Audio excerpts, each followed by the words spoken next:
Novels for ever میں خوش آمدید۔ ناول برق کے آنسو جس کی رائٹر ہے نازیہ قبل نازی، اس کی یہ چوتھی ایپیسوڈ ہے، تو آئیے جلدی سے سٹارٹ کرتے ہیں اس ایپیسوڈ کو۔ بارات آ گئی تھی۔ عائزہ کو لگا جیسے اس کا جنازہ تیار ہو رہا ہو اور دفنانے میں بس چند گھنٹے ہی باقی رہ گئے ہوں۔ کسی دیہات میں ساری زندگی بسر کرنے کا تصور ہی اسے اندر سے کھا جا رہا تھا۔ اوپر سے زعیم جیسا ڈھیٹ اور بے حس دیہاتی مرد جس میں انسانیت نام کی کوئی چیز ہی نہیں تھی۔ فیہا مائیوں کے فنکشن سے لے کر اس کی رخصتی تک ہر لمحہ اس کے ساتھ ساتھ رہی تھی، اور اب بھی اس کی ماں نے اس کے ساتھ ہی بھیجا تھا تاکہ عائزہ اگر کہیں اپنی نادانی سے کوئی بات بگاڑے تو وہ اپنی سمجھداری سے سنبھال لے۔ اسے ہرگز اندازہ نہیں تھا کہ زعیم کا گاؤں اس کے شہر سے کتنی مسافت پر ہے۔ پہلی بار ایسا اتفاق ہوا تھا کہ وہ اپنے شہر سے کسی گاؤں کی طرف سفر کر رہی تھی، اور اس سفر کی طوالت نے حقیقی معنوں میں اس کی ہمت توڑ دی تھی۔ ایک تو گرمی، دوسرا بھاری بھرکم لباس، اور تیسرا اتنا فاصلہ کہ بیٹھے بیٹھے اس کی کمر جواب دے گئی۔ وہ اپنے گھر والوں کے ظلم پر جتنا بھی غصہ کرتی کم تھا۔ وہ لوگ تمام رسومات کی ادائیگی کے بعد صبح فجر سے پہلے نکلے تھے، اور اب سارا دل ڈھل گیا تھا، مگر گاڑی رکنے کا نام نہیں لے رہی تھی۔ عجیب بے بسی تھی۔ عصر کے اذان کے قریب کہیں زعیم کا گاؤں شروع ہوا اور اس نے جیسے سکون کی سانس لی۔ وہ کسی فاتح کی طرح بڑے فخر سے مرینا بیگم اور فیہا کو اپنی زمینوں کے رقبے اور اس سال ہوئی فصلوں کی کارکردگی کا بتا رہا تھا۔ ہوا کے سنگ آتی کھیتوں کی خوشبو سانسوں ٹکراتی اسے ایک عجیب سے احساس سے دوچار کر رہی تھی۔ جو ہی ذرا سا سر اٹھا کر اس نے دیکھا، شام کی ہلکی نارنجی روشنی میں ارد گرد تا حد نگاہ پھیلی ہری بھری فصلیں ایک عجیب سا سہانا منظر پیش کر رہی تھی۔ اس نے تھک کر سیٹ کی پشت سے ٹیک لگا لی۔ بہت فرق تھا گاؤں اور شہر کی زندگی میں۔ تقریباً 10 منٹ کے بعد گاڑی ایک بڑے سے پختہ گھر کے سامنے رکی تھی جسے خوب سجایا گیا تھا۔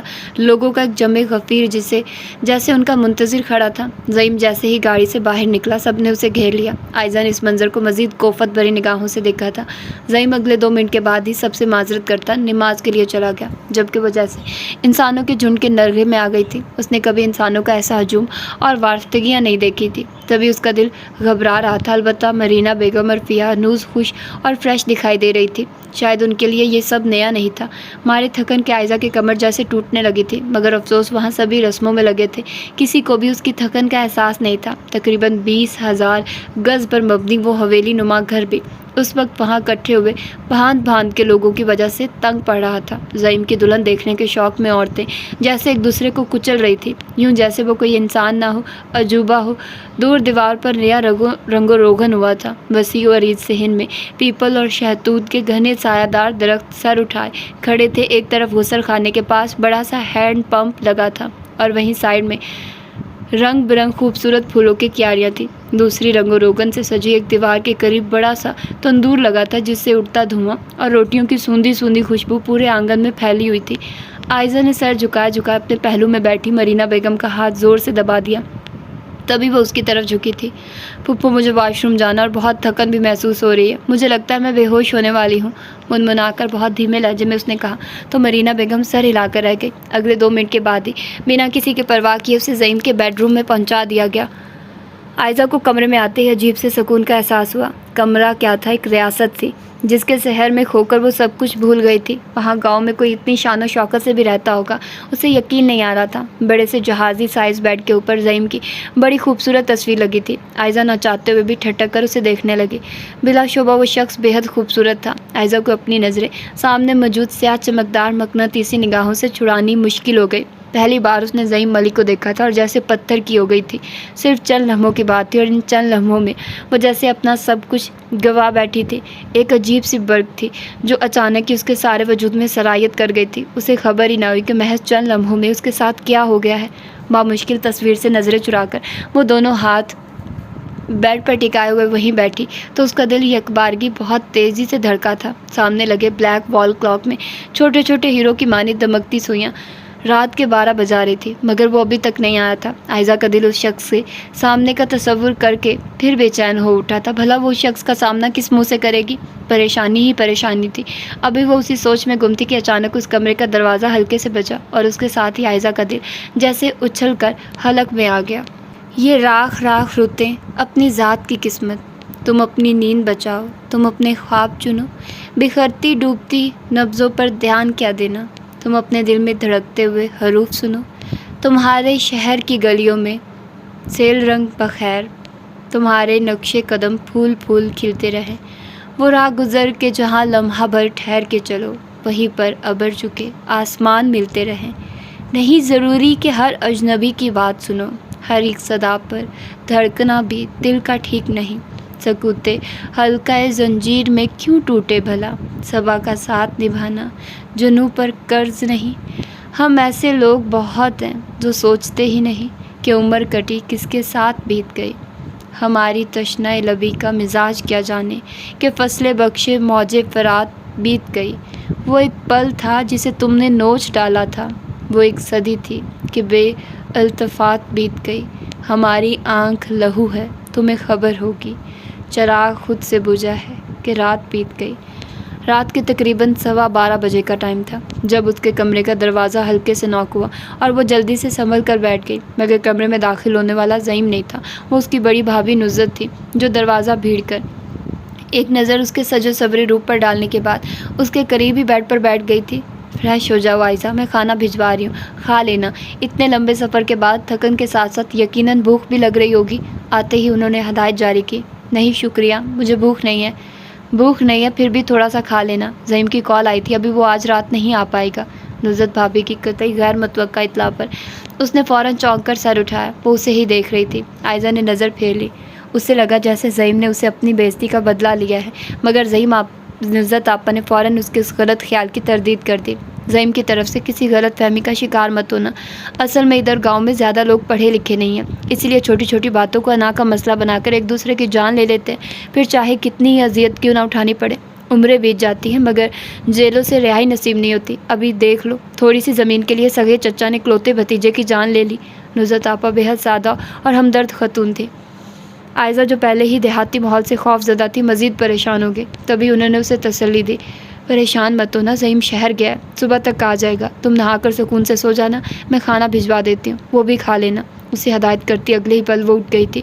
عائزہ محض اس بات میں سر ہلا کر رہ گئی، اسے لگا جیسے نصرت آپا اسے صرف یہی اطلاع دینے آئی تھی کہ زعیم آج رات نہیں آئے گا۔ وہ گہری سانس بھر کر رہ گئی، کسی بھی گاؤں میں بسر ہونے والی وہ اس کی زندگی کی پہلی رات تھی۔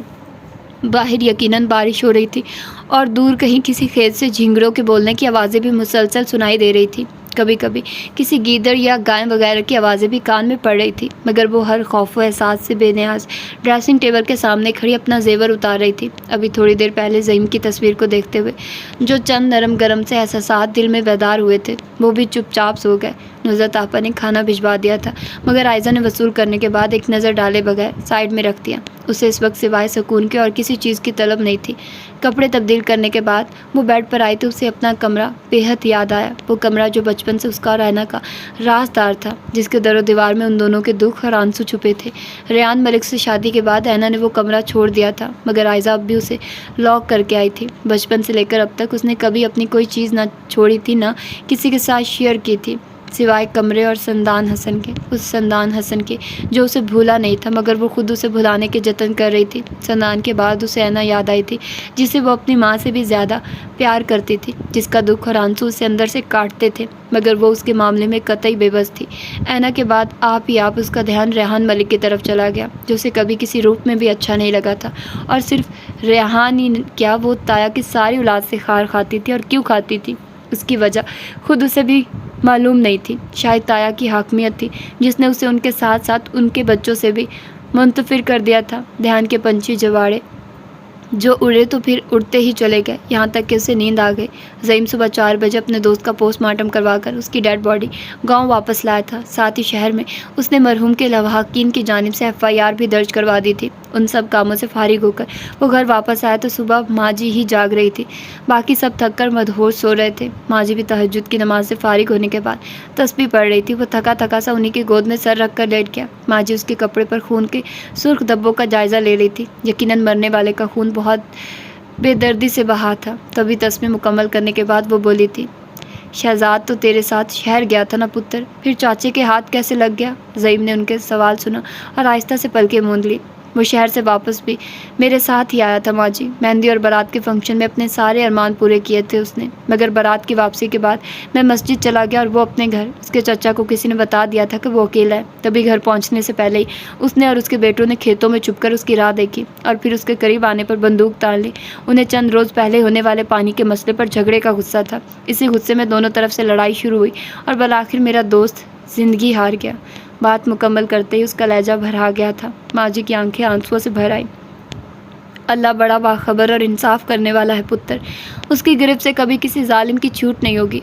تو حوصلہ رکھ اور جا کر کپڑے بدل بھی، پھر صبح ہوتی ہے تو میں تیرے ساتھ چلتی ہوں۔ پتہ نہیں نعمانی ماں اور بہنیں کس حال میں ہوں گی۔ جی ماں جی، میں تھوڑا سا ریسٹ کر کے آپ کے کو لے جاتا ہوں اس طرف۔ صبح 10 بجے جنازہ اور سارے انتظامات بھی مجھے ہی کرنے ہیں، تھکے تھکے سے لہجے میں کہتا وہ اٹھا اور اپنے کمرے میں چلا آیا، جہاں عائزہ میٹھے میٹھے سے میک اپ کے ساتھ سادہ سوٹ میں ملبوس اس کے بیڈ پر گہری نیند سو رہی تھی۔ وہ دروازہ لاک کر کے پلٹا تو اسے بے فکری سے اپنے بستر پر ایستادہ دیکھ کر چونک گیا۔ پچھلے 10 گھنٹوں میں وہ بھول ہی گیا تھا کہ اس کی شادی ہوئی ہے، اور وہ بھی اس لڑکی کے ساتھ جو اس کی ضد بن گئی تھی۔ جانے رات بھر وہ اس کے بارے میں کیا سوچتی رہی ہوگی۔ تبھی تھکن سے ٹوٹے وجود کے ساتھ بامشکل اس کے خوبصورت سراپے سے نگاہ چراتے ہوئے وہ واش روم میں گھسا اور تقریباً 30 منٹ کے بعد فریش ہو کر باہر نکلا تو فجر کی اذان ہو رہی تھی۔ اس نے نماز پڑھی، پھر بنا عائزہ کو ڈسٹرب کیے آنکھوں پر تکیہ رکھ کر لیٹ گیا۔ پہلو میں سوئی وہ مغرور سی لڑکی دنیا کی آخری حسین لڑکی نہیں تھی، مگر پھر بھی وہ اس کی ضد بن گئی تھی اور اپنی ضد وہ کبھی چھوڑتا نہیں تھا۔ اس وقت عائزہ کے وجود سے اٹھنے والی دل فریب سی خوشبو اسے ڈسٹرب کر رہی تھی، مگر وہ خود پر ضبط کے کڑے خول چڑھائے بے نیاز بنا سونے کی کوشش کرتا رہا۔ کل اس کا ولیمہ تھا، مگر اسے شہزاد کے کیس کے سلسلے میں بے حد مصروف رہنا تھا۔ یہی سوچتے ہوئے جانے کب اس کی آنکھ لگ گئی۔ صبح وہ بیدار ہوا تو عائزہ ڈریسنگ ٹیبل کے سامنے کھڑی اپنے گیلوں بالوں میں کنگھی پھیر رہی تھی، جبکہ اس کی چوڑیوں کی مدر خنک سے زیم کی آنکھ کھل گئی تھی۔ زیم نے ایک نظر اس پر ڈالی، پھر تکیہ زور سے بازو میں دباتے ہوئے اٹھ بیٹھا۔ السلام علیکم۔ دیہاتی زندگی کی پہلی حسین صبح مبارک۔ وہ چونکی اور بے ساختہ پڑھ کر اسے دیکھا۔ وہ پرشوق نگاہوں سے اسے ہی دیکھ رہا تھا۔ کیسی گزری رات؟ یقیناً میرے نہ آنے کی خبر سن کر بہت سکون کی نیند آئی ہوگی۔ ایک قطعی ناپسندیدہ پینڈو شوہر کی قربت سے نجات جو مل گئی تھی۔ وہ اسے استضاعیہ نگاہوں سے دیکھ رہا تھا۔ عائزہ چاہنے کے باوجود نگاہ نہ پھیر سکی۔ کیا دیکھ رہی ہو؟ یقین نہیں آ رہا نا کہ زعیم ملک جیسا ایک روایتی پینڈو شخص تم جیسی بے وقوف اور گھمنڈی لڑکی کو شکست دے سکتا ہے؟ اور وہ بستر سے اتر کر اس کے قریب چلا آیا۔ عائزہ بے ساختہ گہری سانس بھر کر رہ گئی۔ جی نہیں، ایسی کوئی بات نہیں، میں جانتا ہوں پینڈو جو ٹھان لیتے ہیں وہ کر کے چھوڑتے ہیں۔ بالکل۔ وہ مسکرایا اور عائزہ بے اختیار رخ پھیرنے پر مجبور ہو گئی تھی۔ یاد رکھنا ابھی عشق کے امتحان اور بھی ہیں۔ جھک کر ایک نازک سا نیکلس ڈریسنگ کی دراز سے نکالتے ہوئے وہ اس کے کان میں گنگنایا تھا۔ عائزہ کا پورا وجود جیسے دہک اٹھا۔ یہ تمہارا منہ دکھائی کا تحفہ، آج ولیمے کی تقریب میں پہن لینا۔ اگلے ہی پل اس نے وہ نیکلس اس کے ہاتھ میں تھمایا اور پھر اس سے پہلے کہ وہ کچھ کہتی پلٹ کر واش روم میں گھس گیا۔ 10 بجے شہزاد کا جنازہ تھا اور اسے ابھی بہت سے کام نپٹانے تھے۔ رات تقریباً 10:30 بجے ولیمے کی تقریب ختم ہوئی تو زعیم گھر نہیں آیا تھا۔ عائزہ کا دل اپنی اس درجہ تذلیل پر چل کر راکھ ہو گیا، مگر اس نے زبان سے ایک لفظ نہیں کہا تھا۔ پی جان اور دیگر لوگ شہزاد کی ناگہانی موت پر رنجیدہ تھے، ساتھ ساتھ وہ زعیم کی مجبوری اور مصروفیات کا رونا بھی رو رہے تھے۔ کئی بار اسے کال بھی کی تھی، مگر اس کا سیل مسلسل آف جا رہا تھا۔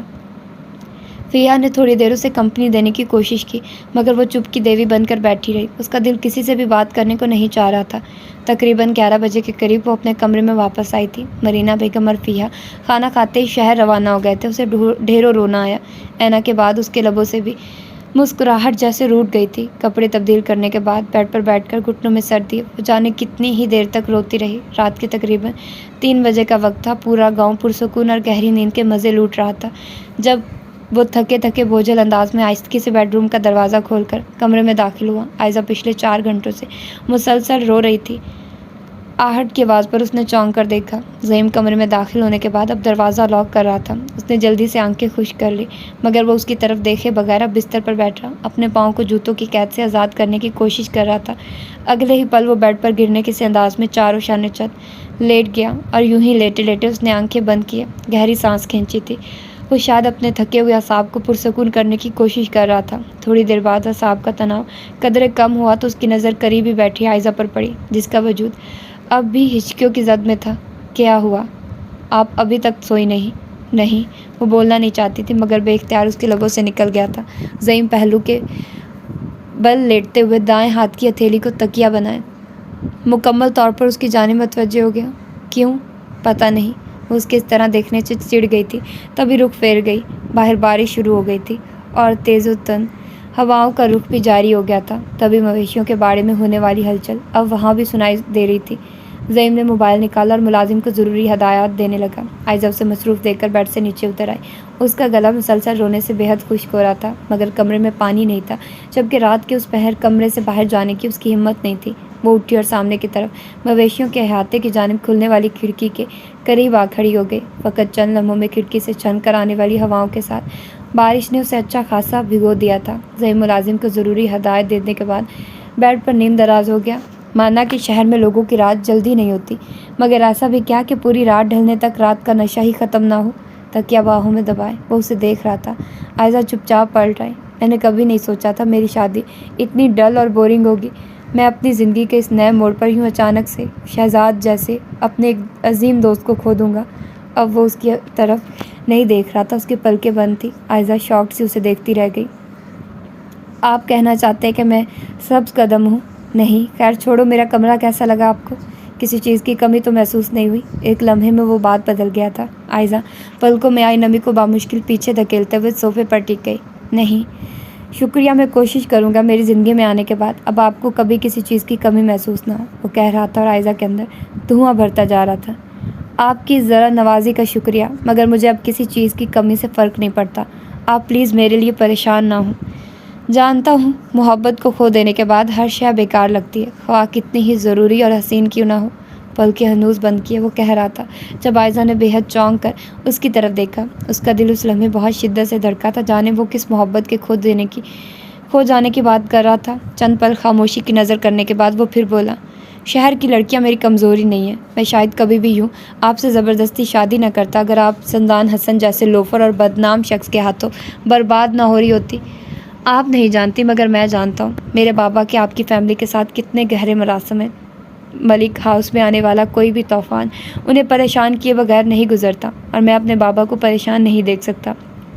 میں نہیں چاہتا تھا کہ ریان ملک کی طرح آپ بھی اپنے خاندان کا نام روشن کریں اور اس کا اثر آپ کے گھر والوں کے ساتھ ساتھ میرے بابا اور ماں جی کی زندگی پر پڑے، ان کا مان اور یقین ٹوٹے، انہیں اذیت اور تکلیف ہو، اسی لیے آپ کو اپنے نام کے ساتھ زبردستی باندھا، ورنہ میں چھین جھپٹ کر کھانے والوں میں سے نہیں ہوں۔ خیر بے فکر رہنا، آپ کی مرضی کے بغیر کبھی آپ کے قریب نہیں آؤں گا۔ جب کبھی آپ کو میری ضرورت محسوس ہو بتا دینا، شوہر کے فرائض ادا کر دوں گا، بصورت دیگر آپ جیسے چاہیں یا زندگی گزار سکتی ہیں، کوئی روک ٹوک یا پریشانی نہیں ہوگی۔ لفظ چابک کی صورت لگتے ہیں اور جسم کی نہیں روح کی کھال ادھیڑ کر رکھ دیتے ہیں۔ اسے بھی اس لمحے کچھ ایسا ہی محسوس ہو رہا تھا۔ وہ اس کی زندگی اور اس کی فیملی کے ہر راز سے آشنا تھا، مگر وہ کتنی بے خبر تھی۔ اسے لگا تھا جیسے وہ کسی پہاڑ تلے دب گئی ہو۔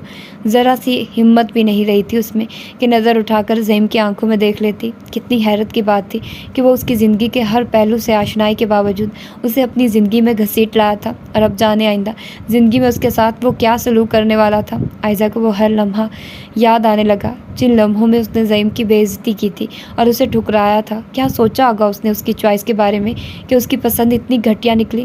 اسے دل لگانے کے لیے سندان حسن جیسا بد کردار شخص ہی ملا۔ وہ رونا چاہتی تھی مگر آنسو جیسے کہیں اندر ہی برف ہو گئے تھے۔ وہ اسے کردار کا کتنا ہلکا سمجھ رہا تھا۔ عائزہ کا چہرہ سرخ ہو گیا، تبھی وہ کروٹ بدل کر پھر بولا، بہرحال میں کوشش کروں گا آئندہ آپ کے ذاتی معاملات میں کم دلچسپی رکھوں۔ آپ بھی میری عزت کا خیال رکھیے گا پلیز، کیونکہ پتہ تو ہے آپ کو دیہاتی لوگ عزت کے معاملے میں کتنے جذباتی ہوتے ہیں۔ وہ چابک پر چابک مار رہا تھا۔ عائزہ کا سر جھکتا چلا گیا۔ اگلے 5 منٹ کے بعد اسے بے چینیاں سونپ کر وہ خود گہری نیند میں چلا گیا تھا۔ عائزہ کو لگا شاید وہ اب کبھی اپنی زندگی کی حقیقی خوشیوں کو نہیں پا سکے گی۔ وہ شخص صرف ضدی ہی نہیں تھا بلکہ بے حد گھنا اور چالاک بھی تھا۔ اس رات وہ ایک لمحے کے لیے بھی نہ سو سکی تھی۔ 2 ہفتے یوں ہی بیت گئے تھے۔ زعیم صرف چند منٹ کے لیے گھر آتا، پھر وہ سارا وقت کمرے کی دیواروں کا منہ تکتی رہتی۔ شادی کی دعوتوں پر بھی ماں جی یا نصرت آپا ہی اس کے ساتھ جاتی تھی۔ وہ صاف دامن بچا لیتا۔